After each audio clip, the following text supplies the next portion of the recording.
Game design is hard, especially if you're trying to use a pre-existing game with a different rule set. Fortunately, community leaders help manage prominent rules and strategies if they become toxic to the health of our metagames. One such example is Pokemon, which has often been criticized for being unbalanced in single battles compared to the official video game championships format of double battles. Fans of competitive Pokemon joined together under the banner of Smogon to make their own rule sets for how to play. To ensure that everyone can play with their favorite Pokemon, different tiers are made with different levels of power. My personal favorite is Little Cup, which only allows unevolved level 5 Pokemon to be brought. Due to everything being level 5 compared to the usual level 100, we get a lot of really weird interactions, which I can go into depth on a later date. This odd nature can lead to Pokemon which are too strong, despite technically qualifying for the tier. Some are too fast, some hit too hard, and some are grown adults who make it in on technicalities and use fake IDs. To ensure that everyone is having fun, some of these Pokemon are taken out behind the woodshed, where we promise that they're living upstate on the farm. The farm is closed to visitors because of gas leaks. Yeah, gas leaks. I want to cover some of these Pokemon in depth of why they couldn't hang around anymore. Every like and share in the video is a single thought and prayer for those on the farm. Don't ask why they need thoughts and prayers. Let's go over all of Little Cup's little losers. It's insane. That's a bug! That's a bug! That is a bug! With high speed, fantastic attack, a deep move pool, and solid defenses, Scyther is a pretty obvious choice for a broken Little Cup Pokemon.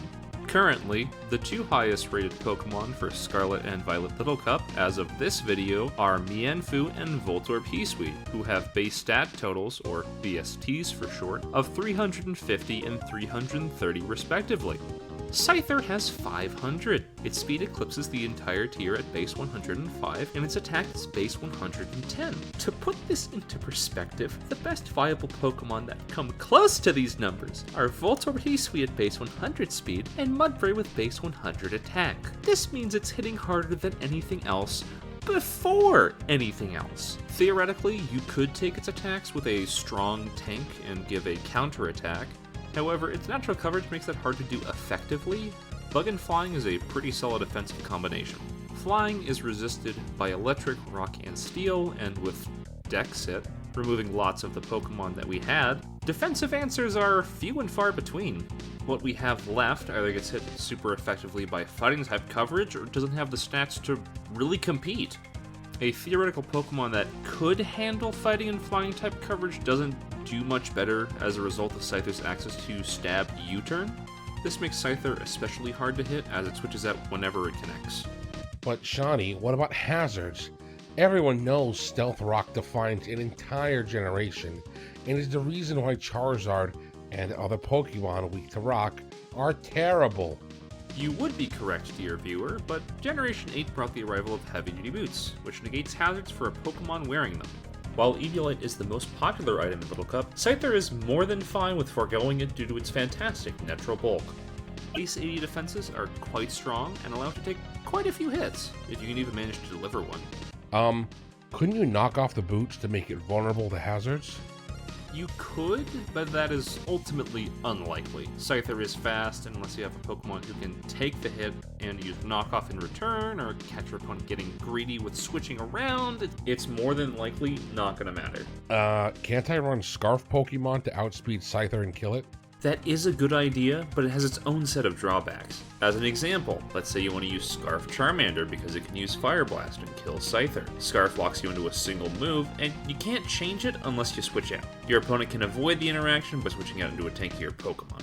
It does work, but there are very pronounced downsides. The most reliable answer to your opponent's Scyther was your own Scyther and hoping you won the speed tie. Due to the lack of options and obvious strengths, it was banned from Little Cup.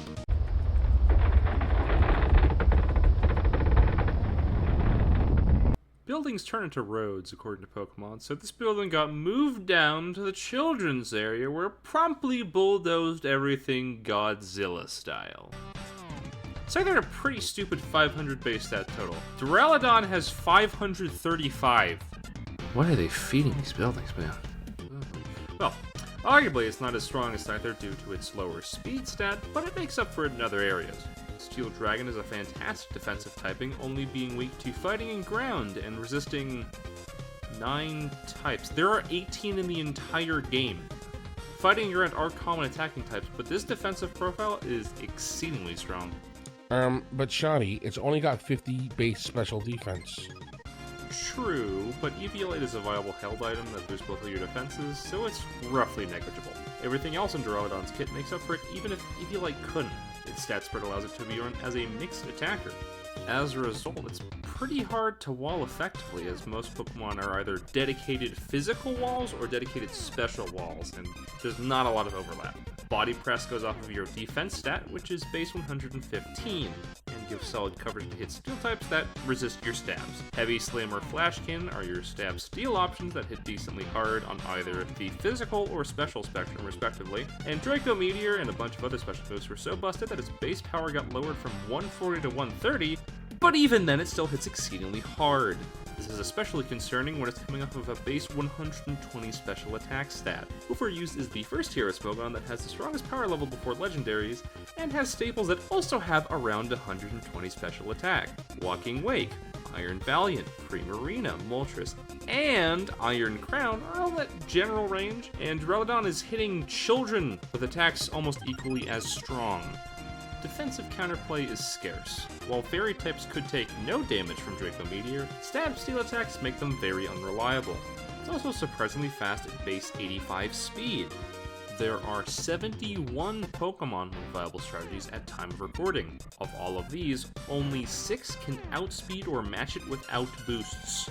Duraludon can also run a bit of support with Stealth Rock or Thunder Wave to either rack up chip damage or make the opposing team slower, and can really ruin any chance at weathering its assault.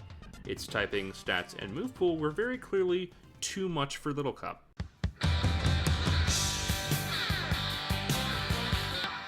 Sneasel's the cool kid, the kind who could steal candy from a baby and be okay with it, the kind who shows up fashionably to school cause it's for nerds, the kind who is one for 17 counts of fraud, 6 counts of impersonation, at least 1 attempted homicide in the next county over. Absolutely radical! It's a glass cannon that'd make all of your defensive Pokemon shatter. It's faster than Scyther somehow. Scyther literally has air speed, and Sneasel can outrun that on the ground. It's not as strong physically with base 95 attack, but that's more than enough for most situations. While Dark Ice is pretty terrible defensively, who cares when you're running through everything like a freight train after a swords dance? You're rarely getting hit, if ever, and your offensive options are pretty stellar.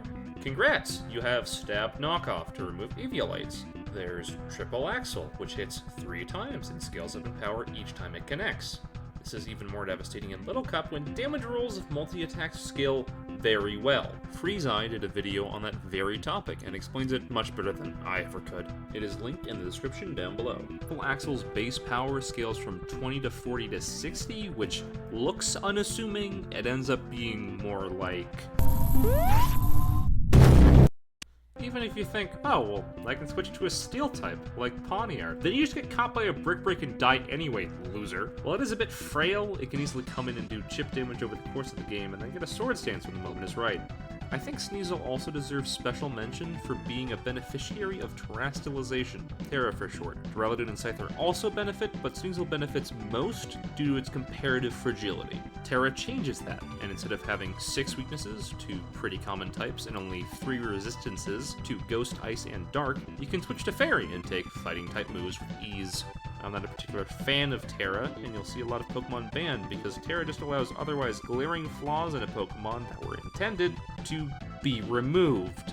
A small saving grace to Sneasel is that it's pretty weak to rocks, and fighting types are decently common. Its weakness-laden typing also means it can be hard to find an entry point without switch move assistance, otherwise it'd be pretty hard to wear down effectively.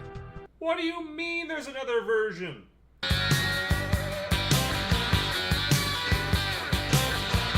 Sneasel-Hisui is the power swap that can and will still kill you. Poison fighting is solid offensive coverage with poison dealing with fairies, while fighting deals with steals. Its new defensive profile gave it more opportunities to come in somewhat safely, and it'll still hit hard and fast, especially with close combat and gunk shot.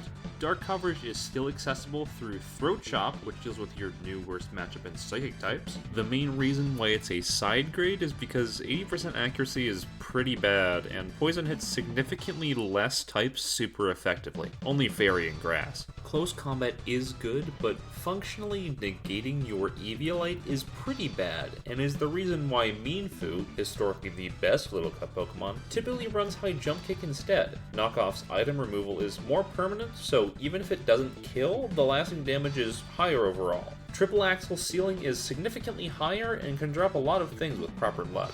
With that being said, both Gunk Shot and Close Combat are more potent on baseline and less reliant on RNG or a Swords Dance. Both can and will punch a hole in your defensive backbone.